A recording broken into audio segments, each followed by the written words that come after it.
Hello everyone, again this is the another question from the matrices. ये भी सवाल पूछे गए थे हाल ही फिलहाल में लगभग, और ये क्वेश्चंस यही एडवांस के। तो ये क्वेश्चंस एडवांस 2017 में लगभग आज से 5 साल पहले ये सवाल करा गया था एडवांस के क्वेश्चंस में। तो ये क्वेश्चंस देखते ही बहुत लोगों ने शायद अटेम्प्ट तो किए होंगे अच्छे तरीके से, लेकिन हो सकता है कि ये क्वेश्चंस में थोड़े से प्रॉब्लम आने के कारण से सॉल्यूशन सही नहीं निकाले होंगे या फिर तुक्का लगाने की कोशिश की होंगे।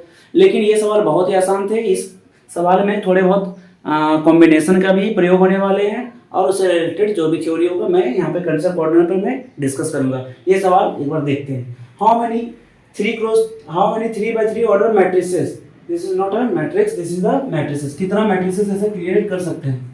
Matrices M with entries from 0 1 2 are therefore with sum of the diagonal entries m transpose of m is 5। यहाँ पे क्या बोला गया है कि ऐसा कितना मैट्रिसेस बना सकते हैं हम लोग जिसमें एंट्रीज क्या है हमारे पास 0 1 2। इतना कितना मैट्रिक्स बना सकते हैं इस नंबर ऑफ एलिमेंट्स या फिर एंट्रीज से कि हमारे पास डायगोनल एंट्रीज का सम कितना होना चाहिए? 5 होना चाहिए। और वो किस मैट्रिक्स का?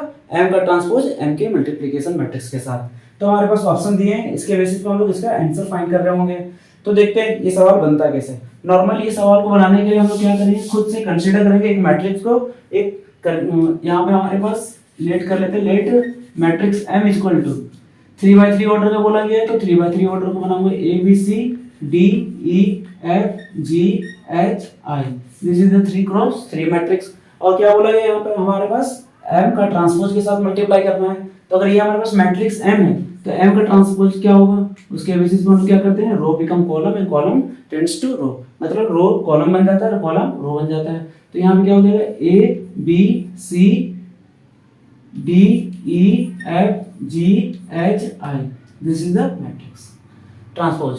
अब हम लोग क्या करेंगे, इसको सॉल्व करेंगे इसके अनुसार से m ट्रांसपोज m के साथ। तो पहले वो मैट्रिक्स लेना पड़ेगा a b c d e f g h i, this is the transposition of matrix m multiply to the matrix m, a b c d e f g h i। अब matrix multiplication का rules तो आप लोग जानते ही होंगे, अगर नहीं पता तो मैं यहाँ पे थोड़े से डिस्कस करता हूँ, यहाँ पे हिंट करता हूँ। हमारे पास अगर इस मैट्रिक्स को ट्रांसपोजिशंस का अगर हम लोग रो 1 लेते हैं तो यहाँ पे हमको कॉलम से मल्टीप्लाई करना पड़ेगा। उसी तरह से ये हमारे पास पहला एलिमेंट फेल हो जाएगा। तो a into A square, d into D square, और ये सब में होगा, और g इंटू जी स्क्वायर। ये हमारे पास a11 एलिमेंट आएगा।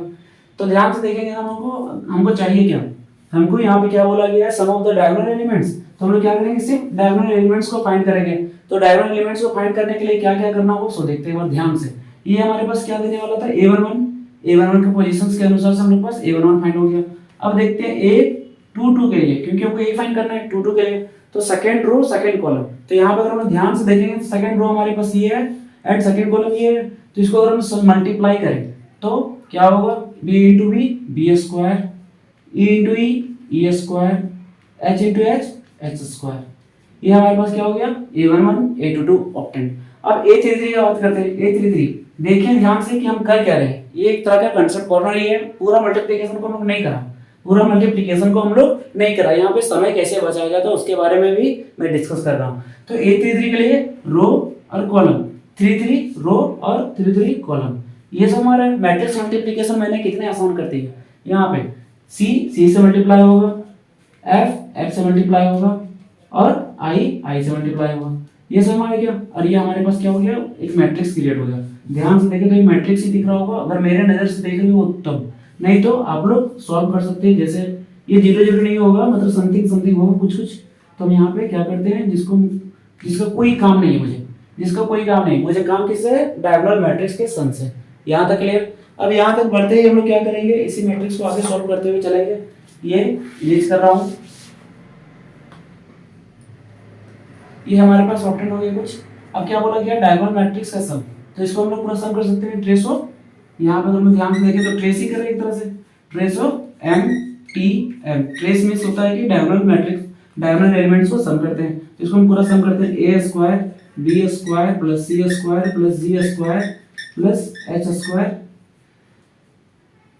एक minute, A B C square D square E square plus F square plus G square plus H square. अब ये सारे का सम, इतने सारे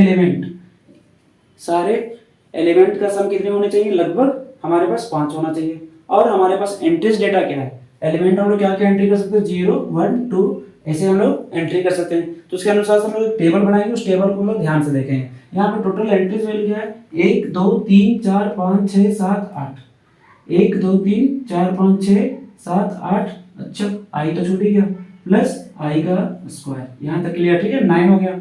अब इसको हम लोग ध्यान से देखें तो हम लोग 9 एंट्रीज में सम करना 5, तो कितने तरीके से कर सकते हैं? तो 5 सम करने के लिए क्या हो सकते हैं? और सारे डेटा को हम लोग ध्यान से देखें तो सब स्क्वायरिंग में है। तो क्या हम लोग जीरो प्लेस करके 5 ला सकते हैं? नहीं ला सकते। 1 प्लेस करके, तो 1 को 5 टाइम्स रख के हम लोग क्या करना पड़ेगा? सम 5 रखना पड़ेगा। तो एक ये तरीके हो जाएंगे। दूसरे तरीके अगर हम लोग 1 और 2 का यूज करें, 1 और 2 का यूज करें तो 2 का एक स्क्वायर, तो कोई भी 2 और कोई भी एक 1, तो 2 और 1 का यूज करते हैं। यहाँ पे हमारे पास क्या हो जाएगा? एक ये तरीका हो जाएगा। हमारे पास तरीका यही होंगे सम 5 लाने के लिए, और कितने प्लेस है उसके बेसिस पे। तो यहाँ पे एक वो सवाल मैट्रिक्स से हटकर हमारे कॉम्बिनेशंस के भी हो जाते हैं। तो ये एडवांस वाले, ये एडवांस का क्वेश्चन है 2017। एडवांस वाले हमेशा जब भी क्वेश्चन फ्रेम करते हैं तो बहुत सारे कंसेप्ट को मिलाकर फ्रेम करते हैं। अगर आपने कोई एक चैप्टर पढ़ा है, दूसरा चैप्टर नहीं पढ़ा, उस पर कंसेप्ट है ही नहीं, तो आप एडवांस के लायक नहीं हो। तो आपको क्या करना पड़ेगा? बंक तो एक भी चैप्टर नहीं करना पड़ेगा, सारे चैप्टर में अच्छे तरीके से कंसेप्ट एकदम दिमाग पे रखना पड़ेगा। कंसेप्ट अगर होगा तो आप एडवांस के क्वेश्चन करने लायक है, नहीं तो आप मेंस के लिए जाए और बस मेंस के लिए सोचे, नहीं तो नहीं सोचे एडवांस के लिए।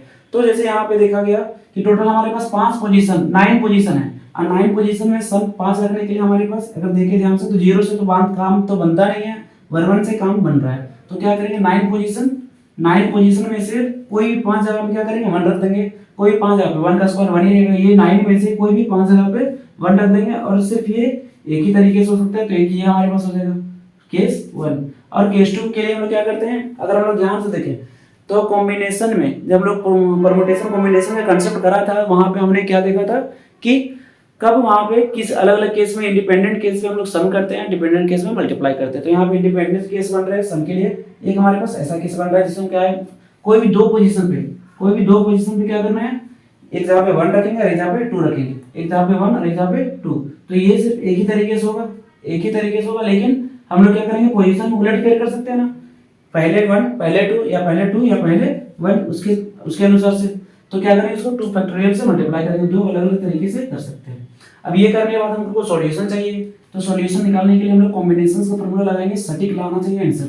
अगर आपने कॉम्बिनेशंस का सही तरीके से फार्मूला प्रयोग नहीं करा तो इसी आंसर में आप कहीं ना कहीं फंस सकते हैं। और इन लोग जब भी क्वेश्चन फ्रेम करते हैं तो ऐसे आंसर होते हैं जहां पे आपके पास ऑप्शन में दिख रहे होते हैं और सॉल्यूशंस में आपके पास दिख रहे होते हैं, लेकिन वो परफेक्ट आंसर नहीं होता है। तो हम लोग इसको हल करते हैं। तो देखते हैं आगे। 9C5, 9 फैक्टोरियल, 5 फैक्टोरियल और ये 4 फैक्टोरियल। अगर इसको हम सॉल्यूशन करें तो 9 into 8 into 7 into 6, 5 factorial cut जाएगा, 5 फैक्टोरियल कट जाएगा, 4 इंटू 3 इंटू 2 ये होगा। अब 4 से मल्टीप्लाई कर लेते हैं, ये 2 टाइम्स में कटेगा, ये 2 गया, ये 3 का टेबल से 2 टाइम्स में। अब ये देखिए 7 2 से 14, 14 इंटू 9, 14 इंटू 9 1 एक मिनट, 7 2 से 14, 14 इंटू 9, 14 इंटू 9 126। ये हमारे पास क्या आ गया? 126। और क्या हो जाएगा? 9 फैक्टोरियल अपॉन 7 फैक्टोरियल और ये 2 फैक्टोरियल। 9 इंटू 8 हो जाएगा, 7 फैक्टोरियल खत्म और यहाँ से 2 और एक 2 फैक्टोरियल मल्टीप्लाई में, तो इसको हम यहाँ 2 फैक्टोरियल से मल्टीप्लाई भी कर सकते हैं। तो 2 यहाँ से कट कर सकते हैं। यहाँ पे हमारे पास क्या बचा? 9 इंटू 8 ये खत्म और ये भी 2 खत्म हो चुका है। तो 9 8 कितना होता है? 72। और ये हमारे पास आया 72 केस। अब इसको ऐड करते हैं, 6 + 2 8, 7 + 2 9 और ये 198। अगर ध्यान से देखें तो क्या 126 हमारे पास ऑप्शन में दिख रहा था? क्या दिख रहा था? अगर आपने यहाँ पे गलत करा तो आप या फिर हड़बड़ी में हो या फिर आप बहुत जल्दबाजी में हो, तो जल्दीबाजी में क्या होता है? गलती होने का चांसेस है। तो 162 आपको यहाँ पे भी दिख रहा है, यहाँ पे भी दिख रहा है। तो बहुत सारे स्टूडेंट देखने मतलब थोड़े बहुत मिस्टेक्स यहाँ पे कर देते हैं, इसको सॉल्यूशन किए बिना 126 दी जाते हैं और इसी में वो अपने नंबर गवा बैठते हैं। तो टोटल सम करने पे कितना आया 126 प्लस 72, इसको अगर सम करें तो 198 तरीके से हम लोग क्या कर सकते हैं, ऐसे डिटरमिनेंट या ऐसे मैट्रिक्स बना सकता हूँ जिसका ट्रेस करने पे 5 के बराबर हो। तो इसका आंसर क्या हो जाएगा 198। थोड़ा सा आप लोग कैलकुलेशंस पे या फिर कोई भी प्रोसेस को लिखते समय थोड़ा आप लोग ध्यान दीजिएगा, नहीं तो थोड़े बहुत ऐसे ऐसे गलतियां हो सकती है। तो आप लोग कंसेप्ट को ठीक से पकड़े हुए रहें और सॉल्यूशंस करते समय थोड़ा सा भी जल्दबाजी ना करें।